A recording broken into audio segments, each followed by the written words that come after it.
¿Teresina se encuentra aquí? El camarero, aún en mangas de camisa, pero ya con un altísimo cuello almidonado, miró de arriba abajo al joven que estaba frente a él en el rellano de la escalera. El joven tenía aspecto de campesino, con el cuello del abrigo tosco levantado hasta las orejas y las manos amoratadas y entumecidas por el frío. Sostenía un saco sucio en un lado y una vieja maleta en el otro, como contrapeso. ¿Teresina? ¿Quién es ella?, preguntó a su vez, arqueando las espesas cejas unidas que parecían dos bigotes recortados del labio. El joven sacudió primero la cabeza para que una gota de frío cayera de la punta de su nariz. Luego respondió: Teresina, la cantante.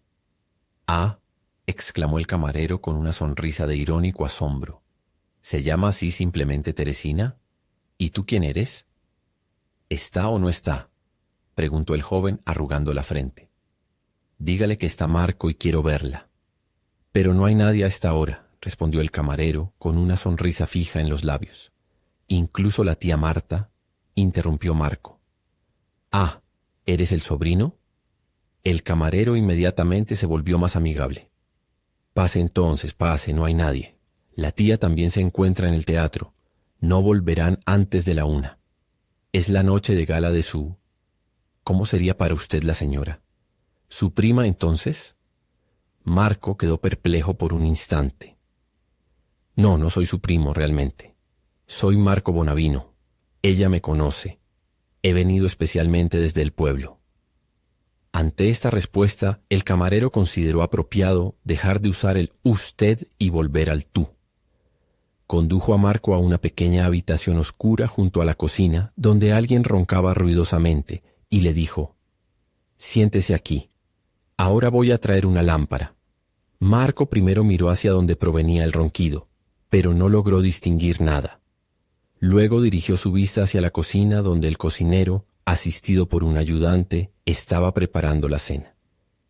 El olor mezclado de los alimentos en preparación lo abrumó. Casi le provocó un mareo de embriaguez. Llevaba casi todo el día en ayunas, venía desde la provincia de Mesina, tras pasar una noche y un día entero en el tren.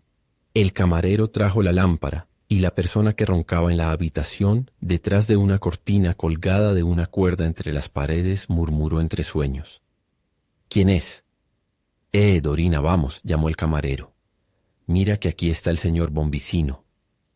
«Bonavino», corrigió Marco mientras soplaba en sus dedos. «Bonavino, conocido de la señora». «Duermes profundamente.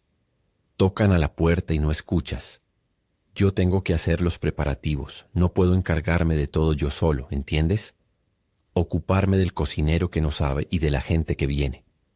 Un amplio y sonoro bostezo, seguido de un estiramiento de los miembros y terminado con un relincho provocado por un escalofrío repentino, respondió a la protesta del camarero, quien se alejó exclamando: «Está bien».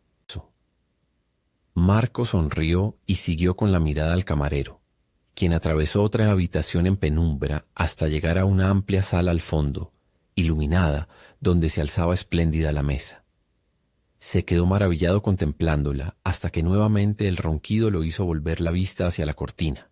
El camarero, con la servilleta bajo el brazo, iba y venía murmurando contra Dorina, que seguía durmiendo, y contra el cocinero, que debía ser nuevo y había sido contratado para el evento de esa noche, pues lo molestaba pidiéndole explicaciones continuamente. Marco, para no incomodarlo también, consideró prudente guardarse todas las preguntas que tenía ganas de hacerle. Tendría que decirle o hacerle entender que él era el prometido de Teresina, aunque no quería, sin saber exactamente por qué. Quizás porque entonces ese camarero tendría que tratarlo a él, Marco, como dueño, y al verlo tan desenvuelto y elegante, aunque aún sin frac, no lograba superar el apuro que ya le provocaba solo pensarlo. Sin embargo, en un momento dado, al verlo pasar de nuevo, no pudo evitar preguntarle: «Disculpe, ¿de quién es esta casa?». «Nuestra, mientras estemos aquí», respondió rápidamente el camarero. Y Marco se quedó sacudiendo la cabeza. Vaya, entonces era verdad. La suerte atrapada, grandes negocios. Ese camarero que parecía un gran señor, el cocinero y el ayudante. Esa Dorina que roncaba allí, todos sirvientes a las órdenes de Teresina. ¿Quién lo hubiera dicho? Recordaba la miserable casa donde Teresina vivía con su madre. 5 años atrás, en ese humilde lugar, si no hubiera sido por él, ambas habrían muerto de hambre. Fue él quien descubrió el tesoro en la voz de Teresina.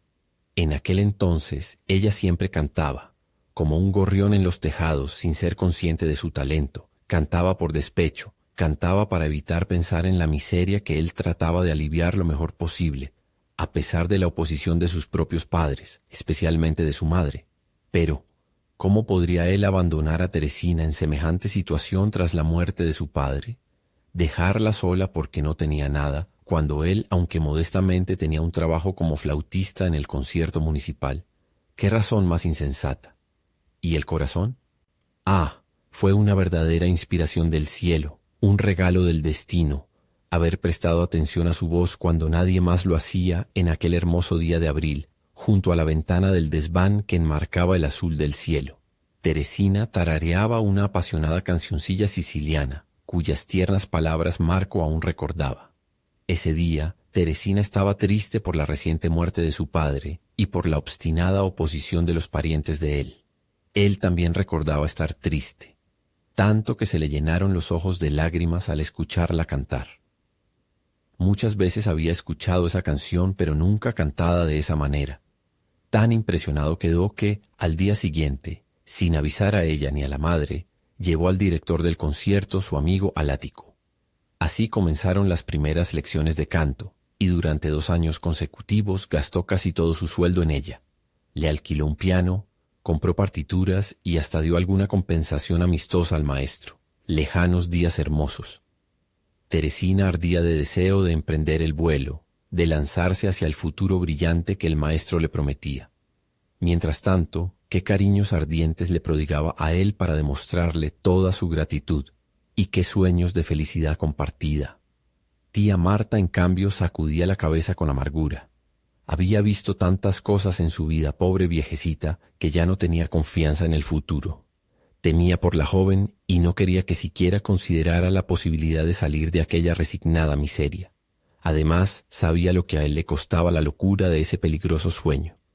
Sin embargo, ni él ni Teresina le prestaron atención, y fue en vano que se opusiera cuando un joven maestro compositor, tras escuchar a Teresina en un concierto, afirmó que sería un verdadero crimen no proporcionarle mejores maestros y una educación artística completa. Era necesario enviarla al Conservatorio de Nápoles a cualquier costo.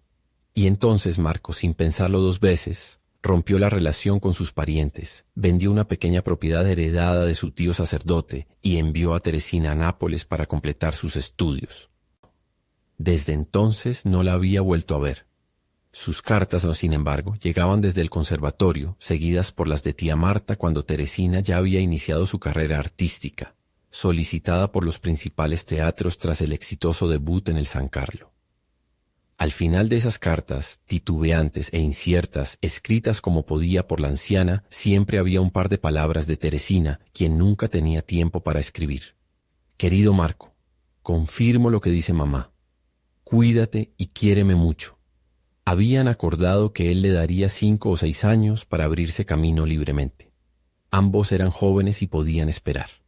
Durante los 5 años ya transcurridos, él había mostrado esas cartas a quien quisiera verlas para desmentir las calumnias que sus parientes lanzaban contra Teresina y su madre. Luego enfermó y estuvo a punto de morir. En ese momento, sin que él lo supiera, tía Marta y Teresina le enviaron una buena suma de dinero.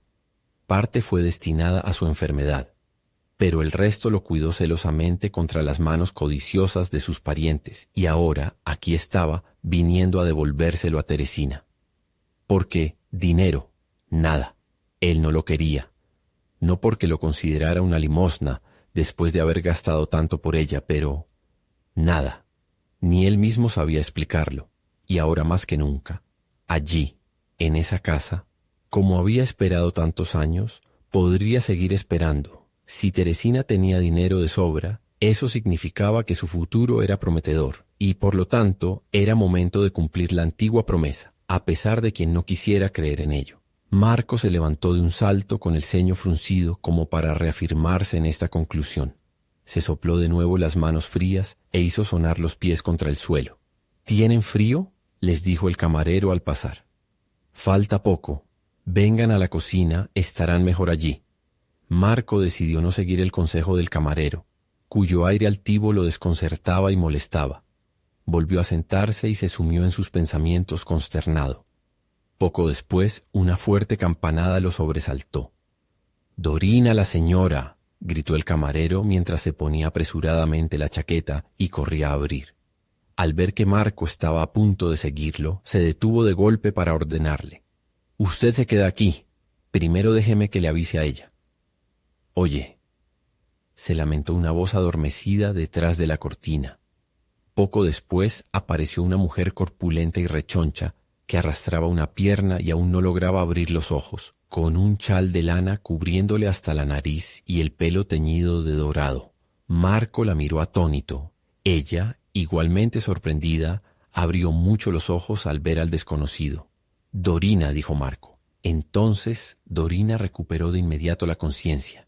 «Aquí estoy», dijo, quitándose el chal y lanzándolo detrás de la cortina mientras se esforzaba por correr hacia la entrada con todo su pesado cuerpo. La aparición de esa bruja teñida y la advertencia del camarero le infundieron de repente a Marco, desalentado, un angustioso presentimiento. Escuchó la voz estridente de la tía Marta. «Por allí, en la sala, Dorina». El camarero y Dorina pasaron frente a él, llevando magníficas cestas de flores. Asomó la cabeza para mirar hacia el fondo, hacia la sala iluminada, y vio a muchos caballeros elegantemente vestidos conversando en medio de un bullicio confuso. La vista se le nubló. El asombro y la conmoción eran tales que no se dio cuenta de que los ojos se le habían llenado de lágrimas. Los cerró y en esa oscuridad se encogió en sí mismo, casi como si intentara resistir el dolor que le provocaba una larga y estridente carcajada. ¿Era de Teresina? ¡Oh Dios! ¿Por qué se reía así, allá adentro?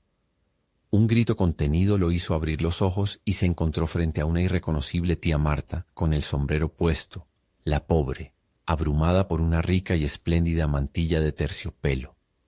«Marco, ¿qué haces tú aquí?» «Tía Marta», exclamó Marco casi asustado mientras se quedaba contemplándola. «¿Cómo es posible?», continuó la viejecita alterada. «¿Sin avisar? ¿Qué ha pasado? ¿Cuándo llegaste?» «Oh Dios, he venido para...», balbuceó Marco sin saber qué más decir. «Espera», lo interrumpió tía Marta. «¿Qué hacemos? ¿Ves cuánta gente, hijo mío? Es la fiesta de Teresina, su velada. Espera aquí. Si usted cree», intentó decir Marco, a quien la angustia le oprimía la garganta. «Si usted cree que deba irme».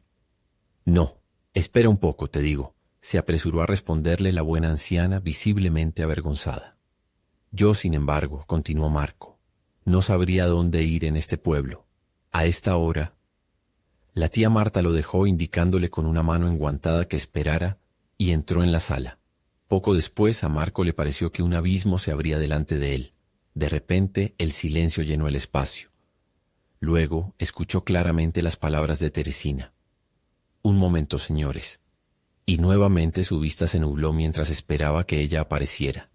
Sin embargo, Teresina no apareció y la conversación se reanudó en la sala. En cambio, fue la tía Marta quien regresó después de unos minutos que a él le parecieron eternos, sin sombrero, sin mantilla, sin guantes y con menos desasosiego. «Vamos a quedarnos un poco aquí. ¿Estás contento?», le dijo. «Yo estaré contigo. Ahora van a cenar. Nosotros nos quedaremos aquí. Dorina nos preparará esta mesita y cenaremos juntos, aquí. Recordaremos los buenos tiempos, ¿verdad?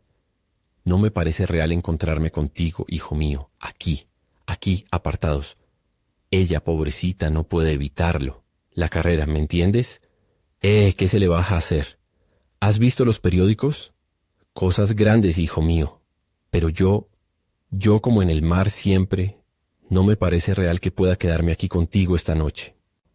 La buena viejecita, que había estado hablando sin parar de manera instintiva para que Marco no tuviera tiempo de pensar, finalmente sonrió y se frotó las manos mirándolo con ternura. Dorina preparó la mesa rápidamente porque el banquete ya había comenzado en la sala. «¿Vendrá?», preguntó Marco sombrío, con voz angustiada. «Digo, al menos para verla». «Claro que vendrá», le respondió enseguida la ancianita, esforzándose por superar la incomodidad. «En cuanto tenga un momento libre».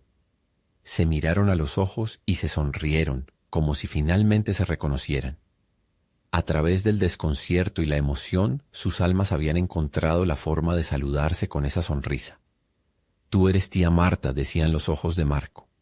«Y tú, Marco, mi querido y buen hijo, siempre el mismo, pobrecillo», decían los ojos de tía Marta. Pero de inmediato la buena viejecita bajó la mirada para que Marco no percibiera nada más en ellos. Se frotó las manos de nuevo y dijo: «¿Empezamos a comer?» «Tengo hambre», exclamó Marco, lleno de alegría y confianza. «Primero la señal de la cruz. Aquí puedo hacerla frente a ti», añadió la ancianita con aire travieso, guiñando un ojo, y se persignó. El camarero se acercó para ofrecerles el primer plato. Marco observó atentamente cómo tía Marta se servía su porción. Sin embargo, al llegar su turno, alzó las manos y pensó que estaban sucias por el largo viaje.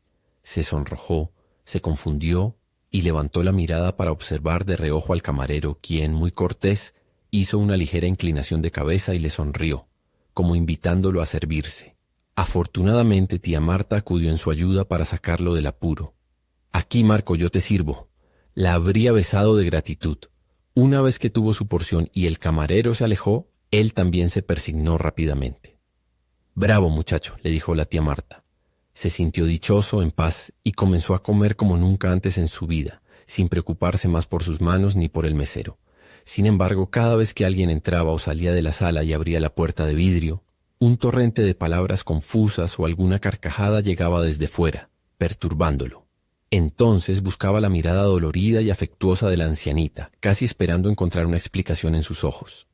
Pero en lugar de eso veía en ellos la súplica de no preguntar nada por el momento y de postergar las explicaciones para más tarde. Ambos volvían a sonreír y continuaban comiendo, hablando del pueblo lejano, de amigos y conocidos, mientras la tía Marta le pedía noticias sin cesar. «¿No bebes?» Marco extendió la mano para coger la botella. Pero en ese momento, la puerta acristalada de la sala se abrió de nuevo. Un susurro de seda y pasos apresurados irrumpieron junto a un destello, como si de repente la habitación se hubiera iluminado de forma violenta para cegarlo.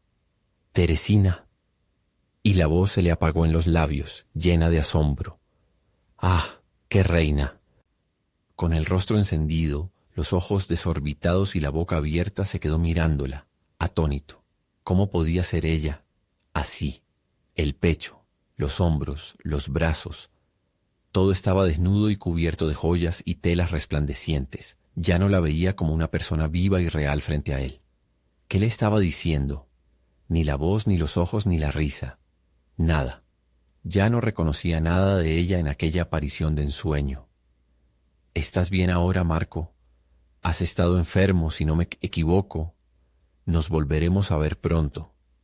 De todas maneras, aquí tienes a mamá contigo. Entendido, ¿eh?» Y Teresina se fue corriendo al salón con un susurro de seda. «¿Ya no tienes hambre?», preguntó tímidamente al poco tiempo tía Marta para romper el asombro de Marco. Marco se llevó 2 dedos al cuello, que estaba ahumado y arrugado, y lo alisó mientras intentaba tomar una respiración profunda. «¿Comer?». Agitó varias veces los dedos cerca de la barbilla como si estuviera saludando para indicar: «Ya no me apetece, no puedo». Permaneció un buen rato en silencio, abatido, absorto en la visión de hace un momento, y luego murmuró: «¿Cómo ha cambiado?». Vio que tía Marta negaba con la cabeza con amargura y que también había dejado de comer, como si estuviera esperando algo. «Pero ni pensarlo más», agregó luego casi para sí mismo, cerrando los ojos. En su oscuridad presente, Marco veía con claridad el abismo que se había abierto entre ellos. No, aquella mujer ya no era su Teresina. Todo había terminado hacía mucho tiempo, y él, ingenuo y tonto, recién ahora lo comprendía. En el pueblo ya se lo habían advertido, pero él se había negado a creerlo. ¿Qué hacía allí en esa casa? Si todos esos señores y el mismo camarero supieran que Marco Bonavino había viajado 36 horas en tren, pensando todavía que era el prometido de esa reina, qué ridículo hubiera sido. Todos hubieran reído. Esos señores, el camarero, el cocinero, el ayudante de cocina y Dorina también. Si Teresina lo hubiera llevado frente a ellos y hubiera dicho: «Miren, Este pobre hombre flautista dice que quiere ser mi marido. Ellos se hubieran burlado. Es cierto que ella misma se lo prometió, pero ¿cómo podría él imaginar que ella llegaría a ser así? Era cierto también que él le había brindado la oportunidad de seguir ese camino, pero ella había llegado tan lejos, mientras él seguía igual tocando la flauta los domingos en la plaza del pueblo. ¿Cómo podría alcanzarla ahora? Ni siquiera valía la pena intentarlo. Y en cuanto a aquellas pequeñas sumas de dinero que había gastado en ella en el pasado, ahora que Teresina era una mujer reconocida, le avergonzaba siquiera imaginar que alguien pudiera pensar que reclamaba algún derecho por tan insignificante ayuda. Recordó entonces el dinero que Teresina le había enviado durante su enfermedad. Se sonrojó con vergüenza y metió la mano en el bolsillo interior de su chaqueta, donde guardaba la cartera. «Vine también, tía Marta», dijo apresuradamente, «para devolverles este dinero que me enviaron. ¿Qué se suponía que era? ¿Un pago? ¿Una deuda? Veo que Teresina es ahora una reina, pero no quiero nada, no merezco este dinero. El tema está cerrado, no se hable más, solo lamento no poder devolverlo completo». «¿Qué dices, hijo mío?», intentó interrumpirlo tía Marta, afligida y con lágrimas en los ojos. Marco le hizo un gesto para que guardara silencio. «No los gasté yo, los gastaron mis parientes durante la enfermedad sin que yo supiera nada. Pero quedó esa miseria que gasté entonces. ¿Recuerdas? No pensemos más en eso. Aquí está el resto. Y yo me voy». «¿Pero cómo, tan deprisa?», exclamó la tía Marta intentando detenerlo. «Espera al menos a que se lo diga a Teresina. ¿No has oído que quería verte de nuevo? Voy a decírselo». «No, es inútil», respondió Marco decidido. «Déjenla ahí con esos señores. Ahí está bien en su lugar. Yo, pobrecillo. La he visto, me ha bastado. O mejor aún, vayan ustedes también allá. Escuchan cómo se ríe. No quiero que se rían de mí. Me voy». La tía Marta interpretó en el peor sentido esa repentina decisión de Marco, como un acto de indignación, un impulso de celos. Para ella, pobre mujer, parecía inevitable que todos al ver a su hija concibieran de inmediato la peor de las sospechas, precisamente aquella que la hacía llorar inconsolablemente, arrastrando su dolor secreto en medio del tumulto de esa vida de lujo odioso que deshonraba vergonzosamente su cansada vejez. «Pero yo», se le escapó decir, «ya no puedo seguir cuidándola, hijo mío». «¿Por qué?», preguntó entonces Marco, leyendo de repente en sus ojos una sospecha que él aún no había tenido, y su rostro se ensombreció. La anciana, perdida en su pena, se cubrió la cara con las manos temblorosas, pero no pudo contener el ímpetu de las lágrimas que brotaban. Sí, vete, hijo mío, vete», dijo ahogada por los sollozos. «Ya no es para ti, tienes razón. Si tan solo me hubieras escuchado». «Entonces», irrumpió Marco inclinándose hacia ella y apartándole una mano del rostro con suavidad. Pero la mirada tan angustiada y lastimera con la que ella le pidió compasión, llevándose un dedo a los labios, lo detuvo. Entonces, en otro tono, esforzándose por hablar bajo, añadió: «Ah, entonces ella ya no es digna de mí. Basta, me voy de todos modos. Es más, ahora con más razón. Qué tonto, tía Marta, no lo había entendido. No llores. Total, ¿qué importa?».